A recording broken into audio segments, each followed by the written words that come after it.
Hello and welcome back. We're standing on the far side of the railway today, at least to start off the video. We'll just have a quick run with a couple of these items while we have a look around. So we'll just get that little tank locomotive underway with a small goods train. All nice and rattly. Off that goes. So I think we'll lose sight of it over there. Maybe we can get it if we go a little bit higher. I think that'll probably just trundle its way around quite nicely. Let's come over here. Still got a fair bit of stuff lying on the rails here. It's the 27th of March, we're just coming into the long bank holiday weekend. Let's see if we can just get that coming through there.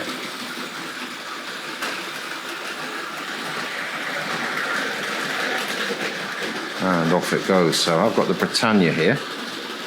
I got this one out by accident. So double line Britannia, solid wheels. I think we've had these wagons standing around for quite some time. Let's see if we can get that one underway. If I can remember to turn this the correct way around.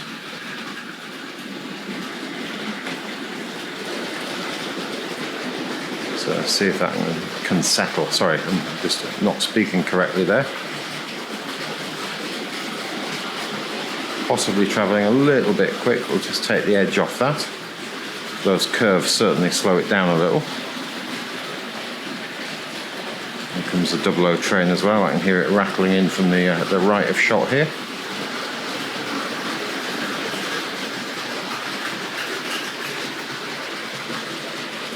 See if I can stand well back there and get both trains in, at least to begin with. So yeah, 27th of March. Last week I went to visit somebody who'd contacted me and asked me if I could give some things a good home, and I went and met the gentleman, and we had a chat, and I picked up a handful of items that he'd had sitting around in his loft for a while. Formed part of his former collection of model railway items. So we'll have a look at those in a moment. So let's just one more look at that. I think we should have the Britannia storming around there on the inside. So let's see if we can get Britannia to a gentle stop again near these Pullmans.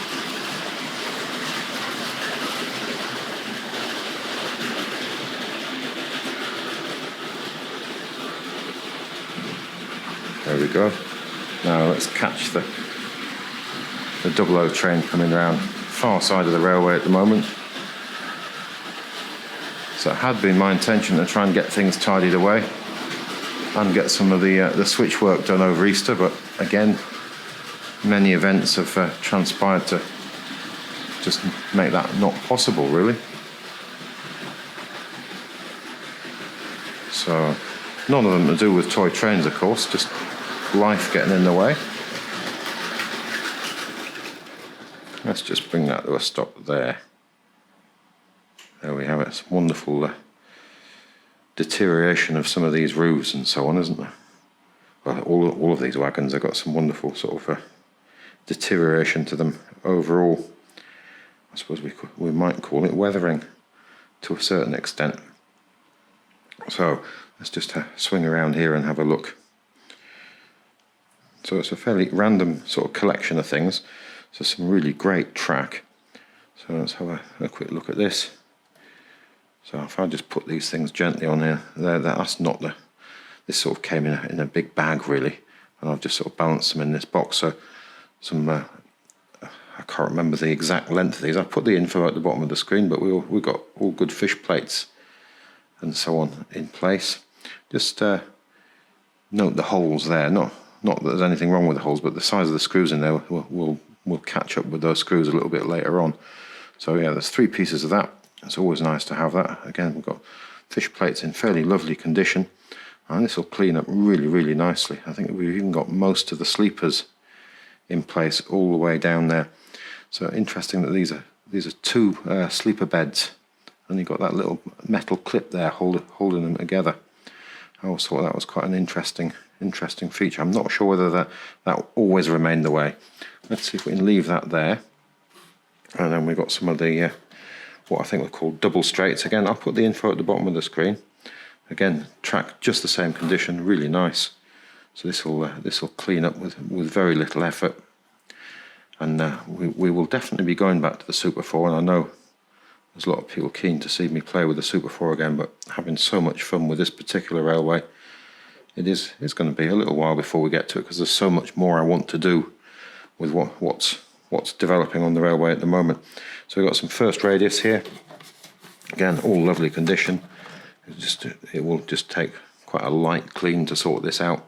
So plenty of track to play with here. So we'll pop that down. I should have created more space before we started this. Let's get rid of the meter. Get rid of that. Whoops.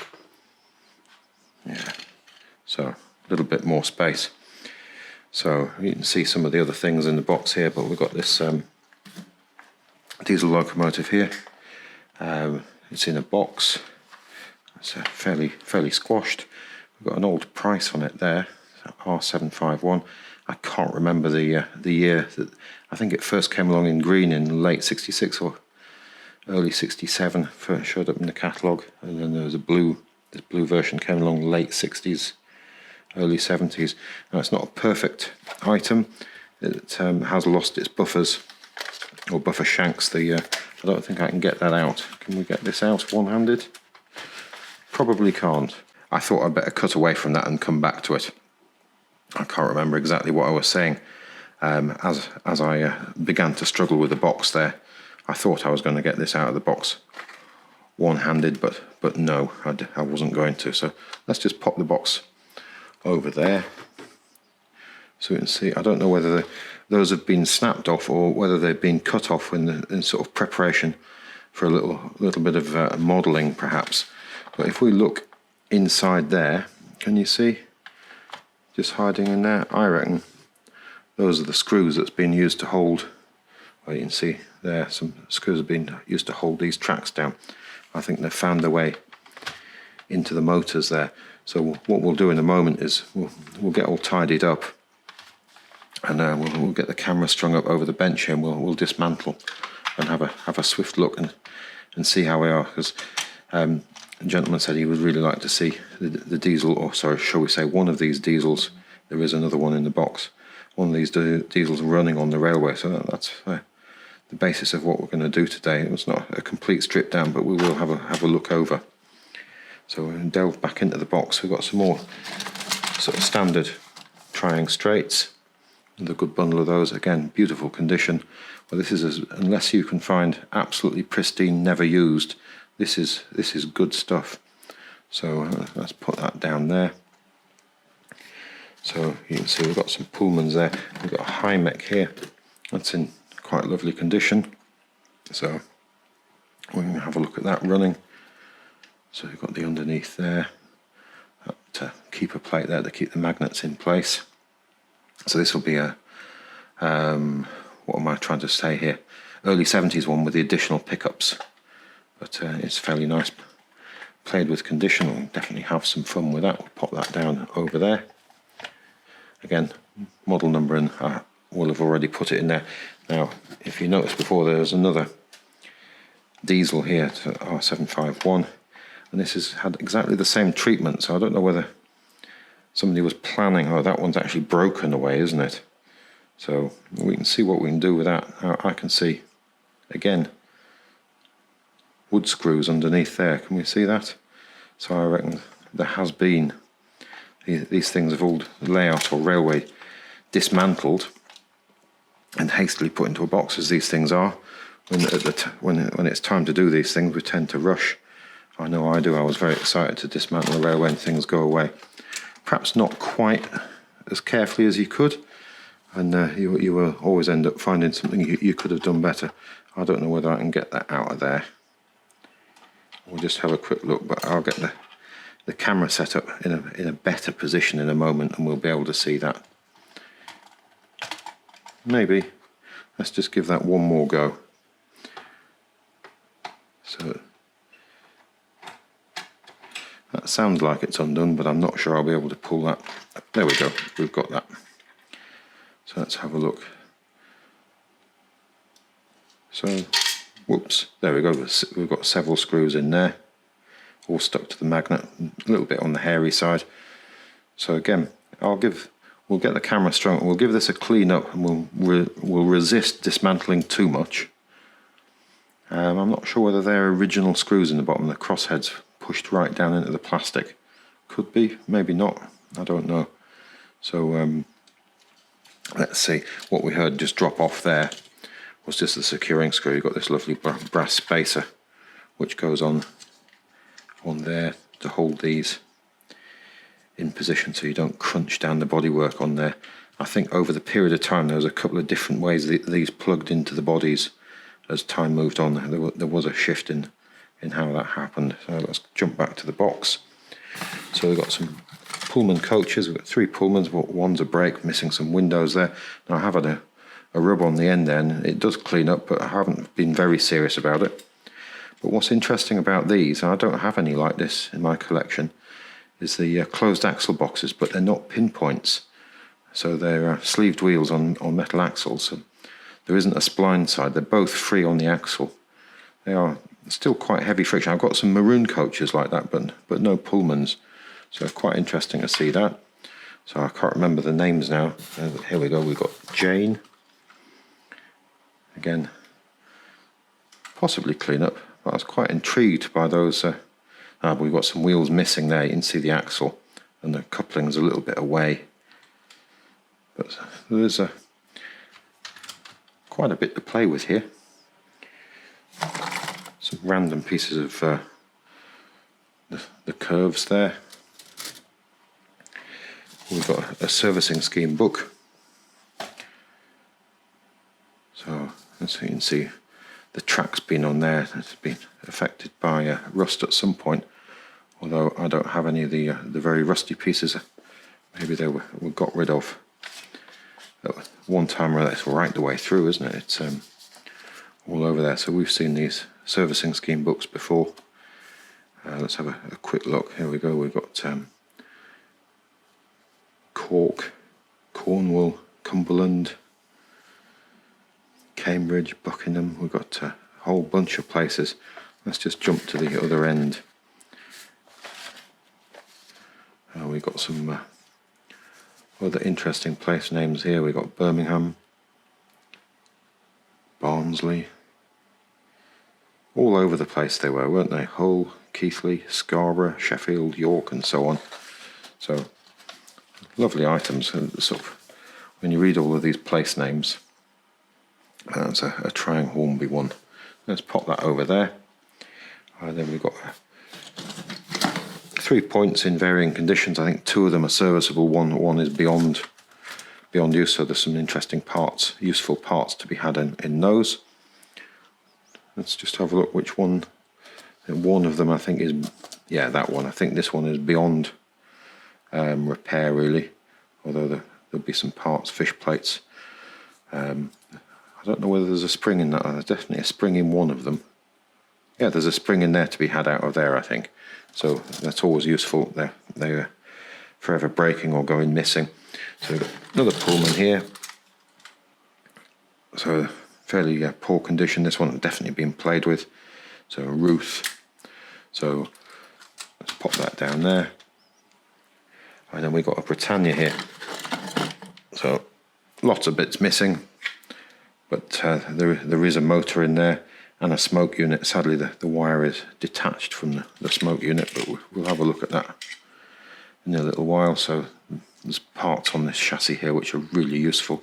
And those nameplates, a complete set of the metal nameplates. So they'll come in handy as time moves on, I would imagine. But let's pop that down. What else have we got here? An odd one. This is a TT platform section. So when I first saw it, I thought, oh, that's a double length platform. Then I realised that I don't think they ever made a double length, and it turns out to be a TT one. So if I can see, what is it, T20? I can't quite read that. Again, struggling between the phone and the actual object. So I think that is T20, made in England, but that's a TT item. The first part of my TT collection. So actually, you can see the first part of my O gauge collection here. Let's go up here. Had this for years. It was in a box of bits. It's a Hornby metal buffers. I'm fairly certain that's O gauge. Very nice item though. Let's just pop that back on the shelf there. So we've got a plunger princess here. Whoops. Plunger princess. Definitely seen better days, this one. I don't think there's anything, any redeeming features left on the bodywork there. However, the chassis, apart from a missing wire, I think, is fairly intact. The magnet is very weak, but the motor does. I have had a fiddle with it. Connection rods are on upside down. Motor will turn. Whoops, let's pop this down. I knew I was going to run out of space here. I should have planned this a little bit better. I thought the contents of that box would fit on there quite nicely. So let's have a quick look in here. We've got one of these sort of flat wagons. Wheels are adrift in there. So put that to one side. We've got a broken drop door wagon, or drop side wagon. Power clip, Super 4. They're always useful to have more of those type of items. Brake van. It's not too bad. I think I've got a worse condition one on the railway. Maybe there's a buffer missing or two on there. But again, handy set of wheels. We've got since another brake van here and a tender. Yeah, so I think the tender's seen better days as well. But again, some very useful wheels and axles. Coupling will probably live to play another day. It's got broken steps and so on. But yeah, all this stuff, it's not recycling, but it's just using what's available. And we've got a saddle tank. Again, missing some parts, but I think we'll whip the top off that and have a look at the motor. So we've got a nice securing screw in the back there. One of the couplings is good. It's got one connection rod, and I think there is a break in the bodywork there, and it's missing a step. So what else have we got in here? There's a couple of Playcraft wagons in here. Let's just have a quick glance at those. So these are incredibly light. Look at the thickness of those axles as well. There, Joe F. Playcraft on the bottom there. Can we just read that? And then is that made in France? Let me have a quick look. Yeah, made in France. They're stunningly light. I can't get over how light those are. And there's another Joe F. Playcraft. Lovely detail on the bottom of that. Look how deep that coupling is. So look how thick that is compared to a 001. Quite impressive. So just a couple of bits and pieces in the bottom of the box here. We've got a short piece of track there, always useful. You can't have enough of those. And what else?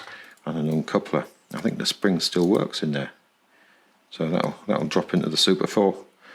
Has it got both its tags at either end so it'll sit in the rails? Possibly. Actually, maybe there's a part being broken off that. But we'll try it. And we'll see what happens. But I thought that was a really useful bunch of items. Very pleased to get them. I'll get the camera strung up and we'll have a look at that, although it's quite late on the evening of the 27th. We'll pick this up over the bank holiday weekend. I've dismantled this and given it a bit of a clean up. I don't know whether you remember what it looked like. It was very grubby. It didn't have a securing screw through the base, so the roof just pulled straight off. Let's just grab that, and that's cleaned up reasonably nice. We'll have a look at the other two in a moment and see how dirty that was, but that's just sort of warm soapy water and a little shower cleaner, and a light rub with a sponge, and that's come up, and a toothbrush actually. I did use a toothbrush, soft toothbrush, and give that a little bit of a scrub. So I was quite pleased with that. I've got the window strips or window pieces back in the ends there. They're just sort of clear, sort of acetate, and it was missing one down one side. Let's pop that down. So there is the other, or the window strip which was present. Now I think we've got this nice sort of lattice work there which should go in the oval. Let's have a look at that. So that should go in the oval there. Now I think there's enough on there for me to trim a bit off and put on and neatly mount on the other side in there, and then I can just use a piece of this this stuff, which is sort of laminating for laminating card or pieces of paperwork and so on. I'll cut a strip out and we'll make a window strip for the other side perhaps. So I think that'll be a neat solution for that. The seating unit as well, that's all cleaned up quite nicely. Now there was a little bit of damage on it. I think we had, when we were looking at it before, it's got some broken parts on the bogies. And I think these bogies are quite interesting because they have sleeved wheels but not open axle boxes. So I'm going to live with those, but we'll get that back together. I think that would be quite a nice solution.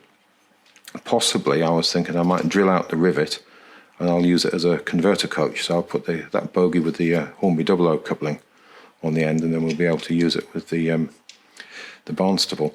So I think that would be quite a nice solution for that. But if we have a look at the wheels, let's grab those. I've had those in warm water and given those a soak, scrub with the electric toothbrush, and they've all come up quite nicely. And then the axles, I've cleaned that one. I've got the others to do. Let's just pop those down for a second and take two of those. So there is no spline side on these. Let's grab that. There we go. Let's see if I can get one of these back into position on camera. So if you push one into place there like that, and then you gently just want to ease this out with your fingernail there, and that's all back into place. Sorry, we're losing focus terribly there. So they spin quite nicely. I don't think they're really any less friction than the open axle boxes, or maybe they are, but we'll get that back together, and I think that'll be quite effective. Let's just grab the other camera for a moment, and then we'll just have a look at this roof and have a look at it against the other ones and see how dirty those were. So I think if we look at that, it's not perfectly clean and it's got some staining in it, but I think a little bit of time spent, warm water, shower cleaner, soap and so on, and a good sponge, electric toothbrush, it gets it up quite nicely. So I was quite pleased with that, and especially if I can go on to make this into a converter coach, I think that would be pretty good. Now I did, when we looked at these, I thought these were in better condition than they actually were. When I switched the camera off, I discovered that one of them has a missing, that one there, one of them has a missing rail at the end, which is one of the weak points. These little plastic parts here are so weak and feeble, so probably less useful in using these as pieces. Right, I think there's probably just the one which is actually in working order. Well, it will be when we've robbed the spring out of another one. So my mistake on that one. And the uncoupling rail, that I thought there was a couple of tabs missing off there, but it doesn't. It slides in there really nicely. It is much easier just to slide out the rail and then slide the rail back in again to hold those into position. But that looks very operational. Always a shame that they didn't make those so you could lever them down and lever them up again. They're in their always on position. So if we just come back to this, I have got the Plunger Princess chassis here. Let's just swap back to the other camera and have a look at this. So I did forget to mention that we haven't got the cylinder blocks or rods here, and these were on upside down. And I have gone ahead and done a little bit of cleaning. I've remagnetized the motor. Remember I was saying it didn't have a great deal of magnetism. So I've given that a bit of a clean, and it's interesting those plungers, as I remember, and I'll put a picture in the corner of the screen there, the plungers on the bottom of my plunger princess a slightly different design on the bottom, or maybe my existing model is a lot more worn. Let's grab some power here and see if this runs. Sorry, not see if this runs, I'll show you it running. So I know it runs. So let's see if we can put a little power on there and hold it in a position where we can see it. So it's fairly lively. So those rods are on the wrong way up. So that was very reluctant to turn, and there was no magnetism there at all. I don't know whether I've got a screwdriver here. And it's not very magnetic now, but it's there we go. Magnets, not vicious like some of the ones in the later XO4 motors, but we definitely got some stick there now. So I could turn these over. I think, is that just finger tight? So somebody's obviously had the connection rods off of this. Actually, I don't know why I don't get a screwdriver and do this properly. It was a little spacer washer I was feeling. I could feel twisting. There we go. So pop that down there, and we can turn that around. It's not really rusty, but it's sort of mottled and tarnished. But what I'll do is there's a wire missing there. I'm going to make the wire from there. It is insulated from the chassis. That all from that respect it works. So I'll do the things I've said I was going to do with the Pullman coach there, and I'll put the wire on here, get the soldering out and put the wire on here, and then we'll get this on not on the rolling road. Well, I suppose we could get this on the rolling road. There we go, do that up gently, because I think that's just into plastic there. So that way around. But it'd be just nice to see this sort of jump along the track a little bit, I think. I went ahead and I replaced the other wire as well, so that runs quite nicely. It's a little bit hesitant sometimes when those pickups move. That's just not too bad. Yeah, getting quite a spark. I don't know whether you can see that. That's the front bogie getting tangled up with the wheels there. So that runs quite good there. Let's see if we can change direction. And then opposite direction. And the other direction. I should have left the front bogie off to show you this. It keeps getting tangled up with the drive wheels. Let's get that there instead. Let's see if that's a bit better. So one direction and then the other direction. And I'll change that other connection rod around as well. I'm sure I could find some cylinder blocks and the other parts of the rods, although I don't know whether I've got them for one of these princesses. I haven't looked to see if they're identical to the slightly later princesses. Let's see if we can get that just a little bit closer and see into that motor. The brush, well, it's not brushless, but it hasn't got any carbon brushes on it. So you can see a nice little blue spark there. Let's get that bit. There we go. So I think what we'll do, we'll just pick up the other camera. Let's take that off there.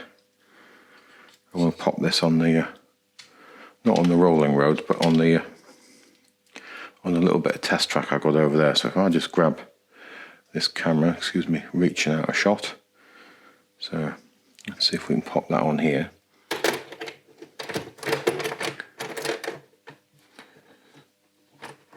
So I don't use this piece of track as much as I thought I would. So let's pop that on there like that. So you get all sorts of bits of rubbish. Let's turn off the controls and grab the leads here.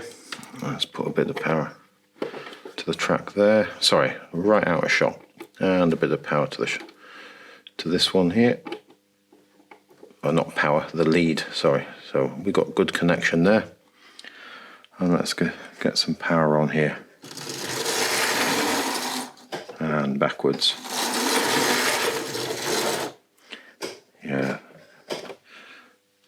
It's all about how those plungers touch the track, I think. So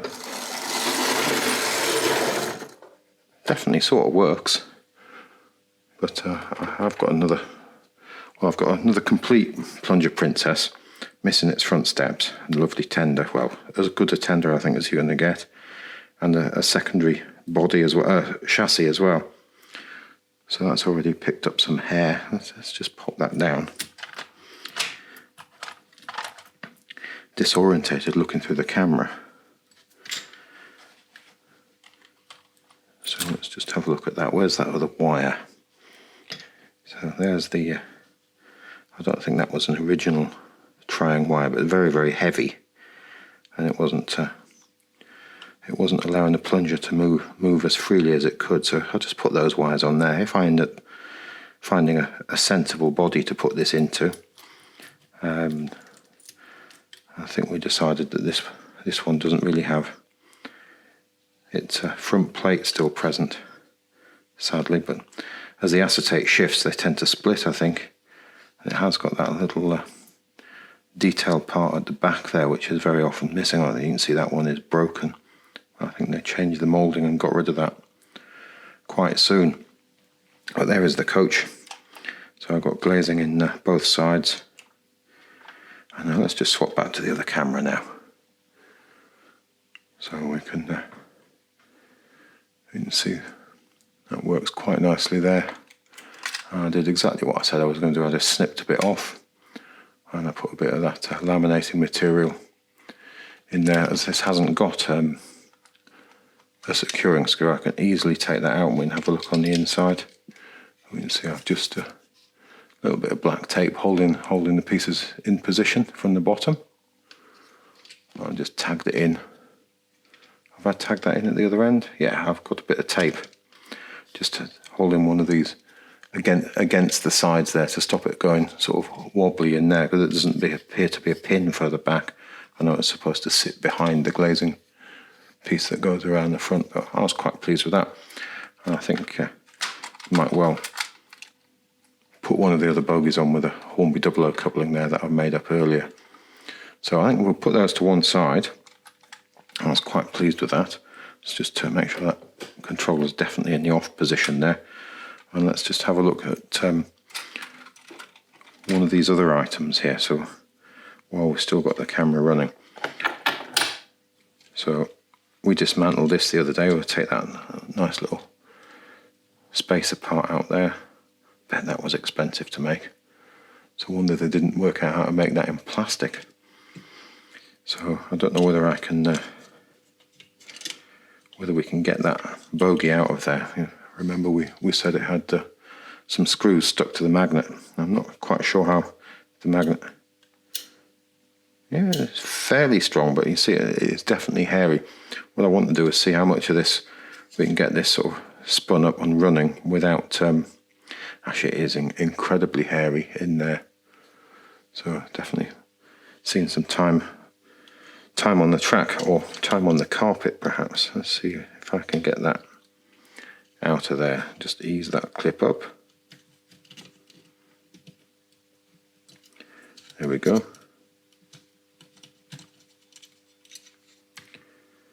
So we'll just put that to one side. So that's got two weights screwed into it there, so definitely holding that tail end down.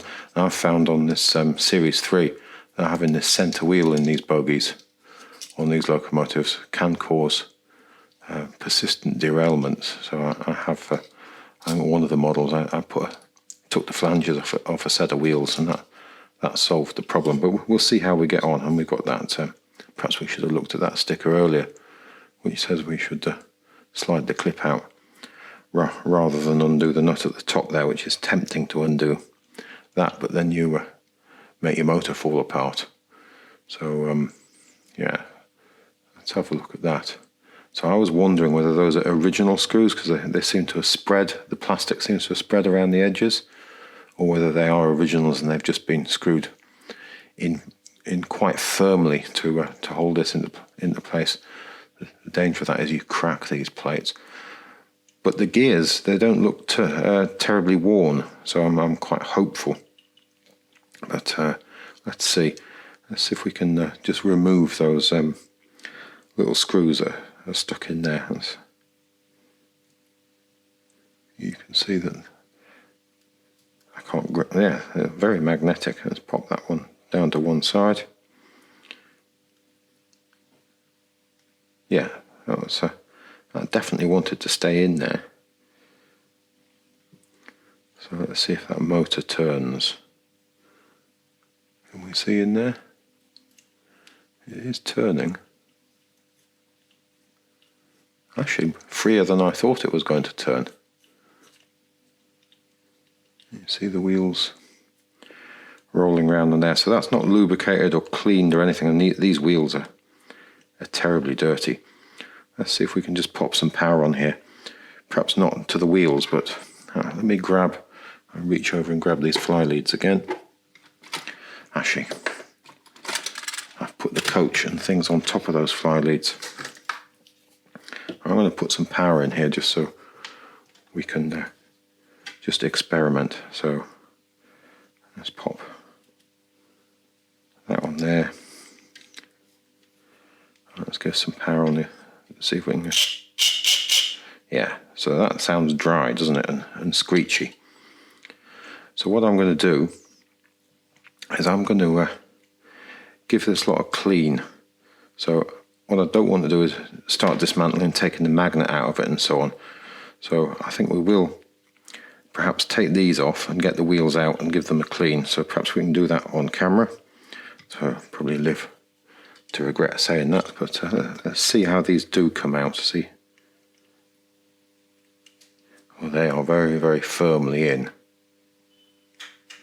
Yeah, I'm going to need to find one, the correct type of screwdriver, and two, one with enough leverage, because I think the small screwdrivers I have that fit into there, I don't know whether I can lay my hands instantly on one there. I don't think I'm going to have enough leverage based on what I've just felt there. So this could be an issue. Yeah, so I'm going to cut back to this when I've relieved these screws in the bottom plate here. So I've got those screws released. Now I'm going to use a screwdriver with a blade of that size to get enough leverage to crack those, so they begin to come out. Once they were turning, they turned quite nicely. A little bit stiff, perhaps a little bit oily, but I don't know whether somebody put something on them to stop them coming out. So I'll try putting them back in with that only. So it seems like a lot of tension has been put on them. See that the hole there that one's been in has definitely been splayed out a little bit because it's been in so tight. So all I really want to do is remove these wheels, so it will be easier for me to clean them and get the insides of the backs of the wheels clean as well. So I don't really want to dismantle the rest of the motor. Let's see if we can ease that up there. That's not going to come up. Let's see if I can just try and encourage that to lift a little with the point of a knife, unless this has been glued in as well. Let's have a quick look. Yeah, that's going to be a weak point around there, so I don't want to put too much pressure in there, and I don't really want to lift up from those fingers, because those fingers are a weak point as well, especially if they've been oiled and the plastic becomes weakened there. So I will just work at this. You can see it just coming away.